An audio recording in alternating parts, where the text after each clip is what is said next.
बिस्मिल्लाहिर्रहमानिर्रहीम। Welcome to my YouTube channel. नावल है या इलाही, राइट किया है डॉक्टर सलमान शकूर कंबो। बाब अवल किस्त नंबर 12। जोजा माजा को नमाज पढ़ते हुए देख रही थी। इसका दिल चाह रहा था कि अभी जाए और माजा से जाकर माफ़ी मांगे, मगर हिम्मत नहीं हो रही थी। मुझे माजा बाजी को सब बताना होगा और माफ़ी मांगनी होगी। जोजा दिल ही दिल में सोच रही थी, क्या कर दिया मैंने, बहुत बड़ा गुनाह, बहुत बड़ा। जोजा खुद से कह रही थी, जोजा तुझे माफ़ी मांगनी ही होगी। वो खुद को कायल करने लगी। आखिरकार इसने खुद को कायल कर ही लिया। फिर जोजा की तरफ गई और दुआ मांगती माजा के कंधे पर हाथ रखा।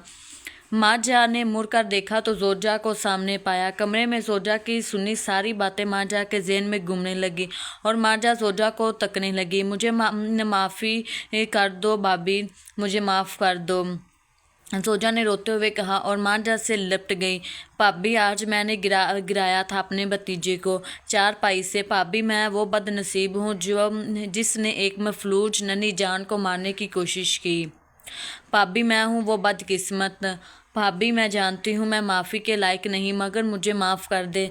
जोजा रो रही थी। माजा इस अचानक अमल के लिए तैयार ना थी, एकदम घबरा गई। अरे जोजा, रो क्या कर रही हो? बहन है तू मेरी, अरे तू क्यों माफ़ी मांग रही है? जानती हूँ मैं तेरा कसूर नहीं। माजा ने जोजा का सर उठाकर कहा, तू तो मेरी बहन है जोजा, मुझे तुझसे कोई गिला नहीं। माजा ने चपकती आंखों से जोजा को देखा तो जोजा माजा के गले लगी और फिर वो दोनों काफ़ी देर तक रोती रही। मोमन की अम्मी अब्बू सदफ़ के घर आए हुए थे। मोमन की अम्मी अब्बू और सदफ़ की अम्मी अब्बू डाइनिंग पर एक दूसरे के रूबरू बैठे थे। डाइनिंग पर खाने के लवाज मात और जूस रखे गए थे। जूस लेना आप भाई साहब, सदफ़ की अम्मी ने मोमन के अब्बू से कहा तो सदफ़ के अब्बू से बातें कर रही थी। अरे भाभी, आपने क्यों इतना तकल्लुफ़ किया? हम कौन सा पहली बार आए हैं? मोमन के अब्बू ने जूस का गिलास उठाते हुए कहा। बात तो इनकी ठीक है, मोमन की अम्मी ने कहा। बात तो भाई साहब की ठीक है, मगर जिस मकसद के लिए आप आज आए हैं, इस के मकसद के लिए तो पहली बार आए हैं ना। सदफ़ के अब्बू ने मुस्कुरा कर कहा। तो भाई साहब, आपको मालूम होगा कि हम क्यों आए हैं? मोमन की अम्मी ने कहा। कैसे नहीं इल्म होगा? सदफ़ की अम्मी मुस्कुराई। अच्छा, आप लोग ये बिस्कुट तो ले, ये और ये सैंडविच, आप सब कुछ वैसे पड़ा है। सदफ़ की अम्मी ने खाने की प्लेटों की तरफ इशारा करके कहा। अरे मेरा तो पेट भर गया है। मोमन के अब्बू ने कहा। आप आते हैं काम की बात पर? मोमन के अब्बू ने मुस्कुराकर कहा। फिर मोमन के अब्बू ने मोमन की अम्मी की तरफ देखा था कि बात मोमन की अम्मी शुरू कर दे काम की बात। सदफ़ की अम्मी अब्बू झुंझला गए। वो क्या है ना भाई साहब, हम सोच रहे थे कि आप बच्चों की शादी कर दें, हमारी सदफ़ हमें दे दें अपनी मानत के हम चलते हैं बने। मोमन की अम्मी ने कहा। रहने दीजिए आंटी, रहने दीजिए, ना तो मैं इस घर से कहीं जाऊंगी और ना ही ये शादी होगी। सदफ़ यूनिवर्सिटी इस वक्त आ चुकी थी और वहाँ से गुजरते हुए इसके कानों में बातें पड़ गई थी।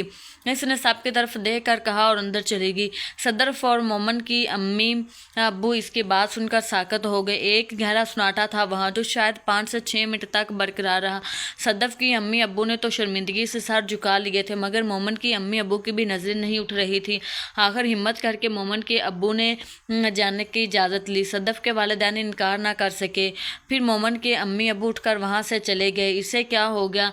मोमन की अम्मी अब्बू के जाने के बाद सदफ़ के अब्बू ने सदफ़ की अम्मी से कहा। मुझे नहीं मालूम, अभी सीधा यूनिवर्सिटी से आई है, आते साथ ये कह गई, ज़रा लिहाज भी नहीं किया इसने के मेहमान आए हैं।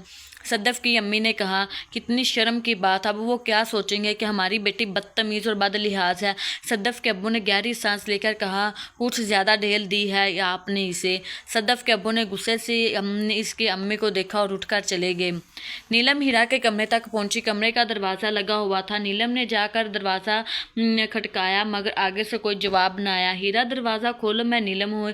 नीलम ने आवाज़ दी, मगर कोई हरकत ना हुई।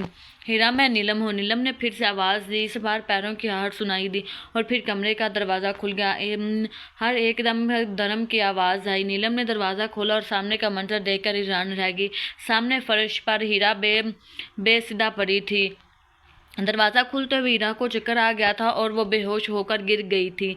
हीरा हीरा, नीलम चीखने लगी। नीलम की आवाज़ सुनकर मुलाजमा भी इधर आ गई। हीरा भाजी, मुलाजमा चीखी और फिर दौड़ी हीरा की माँ को बताने। हीरा को चंदा बेगम अस्पताल ले गई थी। नीलम और चंदा बेगम अस्पताल के कॉरिडोर में टहल रही थी। दोनों के चेहरों के रंग सरे हुए थे और तेवर बिखरे हुए थे। या इलाही, हीरा को क्या हो गया? मेरी दोस्त को क्या हो गया? नीलम दिल ही दिल में सोच रही थी, या इलाही, मैं कितनी बड़ी गलती की। शायद अपनी दोस्त नीलम से दूरी बर्दाश्त नहीं हो सकी, मेरी बेइज्जती से। इसलिए मैं हूँ इसकी जिम्मेदार। चंदा बेगम भी खुद को कोस रही थी। मुझे चंदा आंटी को कुछ बताना ही नहीं चाहिए था। ना मैं चंदा आंटी को फैज़ के बारे में बताती और ना ही वो यूनिवर्सिटी आती। सारा काम धरा मेरा है और ना ही मैं और हीरा दूर जाते और ना ही हीरा यूँ मुझसे जुदाई के बारे में सोचती। कितनी अच्छी दोस्त है मेरी, मुझसे जुदाई बर्दाश्त ही ना कर सके और मैंने क्या किया इसके लिए। नीलम खुद को कोस रही थी। इतने में आईसीयू से एक नर्स बाहर निकली। नर्स को देखते ही नीलम और चंदा बेगम नर्स की तरफ दौड़ कर आई। नर्स, मेरी बेटी कैसी है? चंदा बेगम ने हाँफते हुए कहा। मैम, घबराने की ज़रूरत नहीं, कोई बड़ा मसला नहीं था, वो सिर्फ बेहोश हुई थी। नर्स ने कहा। क्या मैं मिल सकती हूँ? चंदा बेगम ने कहा।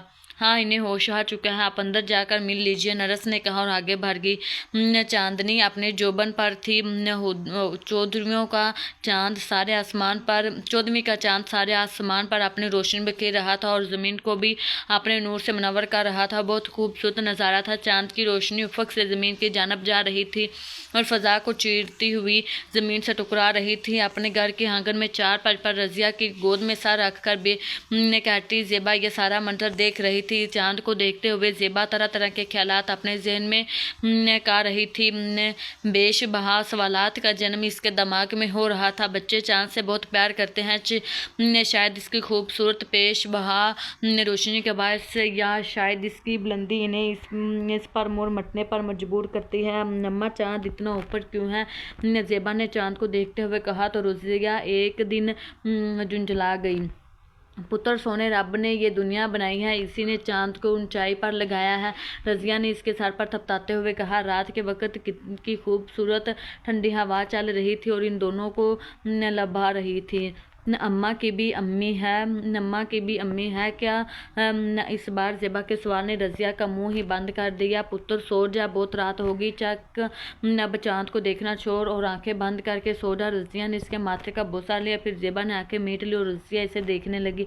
खुदा भी तुझे इस चांद जैसा रोशन कर दे, रज़िया ने कहा और फिर ज़ेबा के चेहरे को देखने लगी।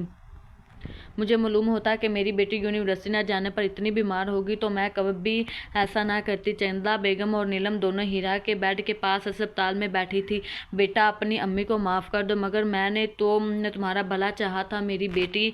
चंदा बेगम ने कहा। तुम परेशान मत हो बेटा, मैं कल तुम्हारी यूनिवर्सिटी जाऊँगी और दोबारा एडमिशन करवा के आऊँगी। चंदा बेगम ने हीरा के सर पर प्यार किया और फिर करीब कुर्सी पर बैठ गई। नीलम भी खुश हो गई। हीरा ने भी एक बनावटी मुस्कान चेहरे पर सजा ली, क्योंकि हकीकत तो वो किसी को बता ही नहीं सकती थी। बाद औक़ात हकीकत बहुत कठिन हो जाया करती है। इसमें दर्द के बनहूर होते हैं, दुखों की आंधियों और तकलीफ़ों के भबू के जिनका मुकाबला करना मुश्किल हो जाता है। मोमन कुर्सी पर बैठा था, जिसके सामने एक मेज़ पड़ी थी और मेज़ पर एक लैंप और कुछ किताबें पड़ी थी। कमरे में गुप्त अंधेरा था। तारीकी के साए पूरे कमरे में मंडला रहे थे। एक अजीब सकूत और इसी सकूत और सन्नाटे में मोमन लैंप तेज जहार जद रोशनी में अपनी डायरी लिख रहा था। लैंप जद रोशनी, कमरे का सन्नाटा और तारीकी, मोमन का अफसरदा दिल और इसके रंजीदा साथ, ये सब मिलकर रोशनी मोमन की डायरी के वर्कों को भी जर्द तारीक, बेज़बान, अफसरदा और जंजीदा बना रहे थे। तुम क्या जानो मोहब्बत क्या होती है? पेन की कागज़ चीर देने वाले नोक मोमन के कागज़ रग रहा था। रगने से नब से निकलने वाली रोशनाई से सफ़ा इस रंग से रंग रहा था। तुम्हें क्या मालूम मोहब्बत क्या है? तुम मोहब्बत को जानना बहुत मुश्किल है और बहुत तवील उम्रें गुजर जाती हैं लोगों की इस 4 हरफी लफ्ज़ को जानने में। बज़ाहिर ये 4 हरफों मीम है बे ते पर मुश्तमिल दुखद दुखाई देता है, मगर इस लफ्ज़ की हकीकत क्या है जानने में कई इंसानों ने खुद को अपनी ज़िंदगियां लगा दी। कुछ ने मोहब्बत की तलाश में तोहफ़ादार पर अपना वजूद लटका दिया और कुछ मोहब्बत की तलब में सोली चढ़ गए। कुछ मोहब्बत को पाने के लिए मुश्किल में सर कटवा गए। कुछ मोहब्बत की तलाश की सर बाजार सवा हुए। कुछ तुम क्या जानो मोहब्बत क्या होती है। मोमन के हाथ एक लम्हे के लिए रुके तो इसका चलता कलम भी रुक गया। फिर मोमन कुछ सोचने लगा और दोबारा लिखने लगा। मोहब्बत जानना इतना कठिन है जैसे एक इंसान का खुदा तक पहुंचना। वैसे अगर देखा जाए ये दोनों बातें एक ही नुक्ते पर मिलती दिखाई देती हैं और शायद वही है मोहब्बत का असल राज। तुम्हें क्या पता मोहब्बत क्या होती है। मोहब्बत जानने के लिए पहले मोहब्बत के मीम को जानना पड़ता है। मीम से ममूर होना, खुद को अपने महबूब से ममूर करना पड़ता है। मीम से मशगूल होना, खुद को महबूब की यादों में मशगूल करना पड़ता है। मीम से मकसूद होना, खुद को महबूब के हवाले करके इसका बंदा बनना पड़ता है। मीम से महसूस होना, खुद में अपने महबूब का एहसास किया जाता है। खैर मोहब्बत के हर मीम में अमल दारामद किया जाता है और फिर हे की बारी आती है। हे इसके से हवाले करना हुआ करता है। हे पर अमल दरामद के बाद बे की बारी आती है। बे से बर्दाश्त तो देगरब को जानना पड़ता है और फिर ते आता है जिससे तुम बनता है। या तुम यानी महबूब को ही हर चीज़ समझा जाता है। तुम भी शायद मोहब्बत की तलाश में मुकम्मल नहीं होती।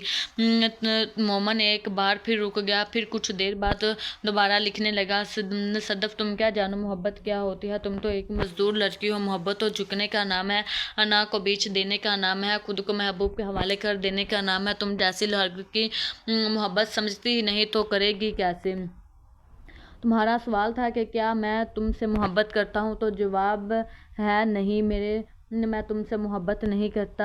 हाँ मैं नहीं करता हूँ सदफ। तुमसे मोहब्बत ना कभी थी और ना ही शायद हो सकेगी। मोहब्बत तो खुदा की तजल्ली से हुआ करती है। इस इंसान मोहब्बत होती है जिसमें खुदा की तजल्ली दुख जाए। हाँ शायद मुझे भी किसी से मोहब्बत हो चुकी है, मगर सदफ वो तुम नहीं हो, वो शायद कोई और है, कोई और। फिर मोमन ने गहरी सांस ली और कुछ सोचने लगा और मुस्कुराने लगा और फिर कुछ गुनगाने लगा। या इलाही तू है कहाँ, तू है कहाँ। इस ज़मीन में रहता है या है तू आसमां। मेरे वजूद में है या है सारा जहां। तू है कहाँ या इलाही। मैं हूँ बेबस और बेआसरा, तू ही दिखा कोई राह दे। मेरी ज़ात बिखरी है हर जगह, समेट मेरा हर ज़रा दे। तू ही तो मेरा है नगेबां या इलाही। इंसानों के चेहरों में मुझको एहसास है तेरा, गलों के सारे रंगों में मुझको अदराक है तेरा। तू है गुल या सारा गुलस्तां या इलाही। तू है कहाँ या इलाही। मेरी आँख ठहरी हुई है, मेरा दिल रुका हुआ है, मेरी ज़बां तस्बीह पढ़ रही है, मेरा सर झुका हुआ है। तेरी तहलीक का असर है ए सुबहां या इलाही। तू है कहाँ या इलाही। हजाब है तो हजाब है तू ऐशक मेरे, तुझ पे पर्दे बतेरे, तेरा दीदार कटन बंद किताब है तू। फिर भी ना हटो रस्ते से तेरी ये आँख, तुझे ना कर सके आफशा या इलाही। तू है कहाँ या इलाही। इश्क रुला दे, इश्क हंसा दे, इश्क के रंग तो अनमोल है। इश्क तो बिगड़ी बात बना दे, ऐसे इश्क के मामूल हैं। समझ ना आए नहीं है आसान या इलाही। तू है कहाँ या इलाही। तहरीम के बुखार की शिद्दत अब कम हो चुकी थी और वो काफ़ी संभल चुकी थी। रात हो चुकी थी। तहरीम और खाला जमीला घर के आंगन में सो रही थी कि अचानक तहरीम की आँख खुल गई थी। सामने आसमान पर इसकी नज़र पड़ी तो एकदम ठहर गई। अब्बा इसे लगा जैसे आसमान पर इसके अब्बा हैं, मगर फिर इसे एहसास हुआ कि ये सिर्फ इसकी नज़रों का धोखा था। हर बाप को खोया था, वो दुख बहुत मिला था, चाहे वो कितना भी बर्दाश्त कर लेती, ये दर्द बर्दाश्त से बाहर था। और फिर अपनी ज़ात कटा चुकी थी, वो अपना दामन दागदार कर चुकी थी। वो चाहे जितनी भी कोशिश कर ले वो खुद को तसल्ली देने की, मगर अब दर्द इसका मुकद्दर बन चुका था और आने वाली ज़िंदगी के सालों में इसे इसी आजमाइश से गुजरना था।